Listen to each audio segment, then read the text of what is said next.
student of Adil Vidyalaya Bangladesh. I am Tasmina Parveen of class 11. She is Adila and she is Janatul Ferdowsi of class 9.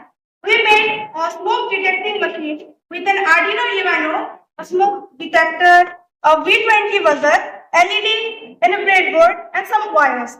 So, how it works? We can write a code of rating of the smoke detector. When the smoke will exceed the ratings, the buzzer will pass and the LED will light up. So we can use this in malls, buildings, then houses, schools, etc. And thank you. We will continue making new projects.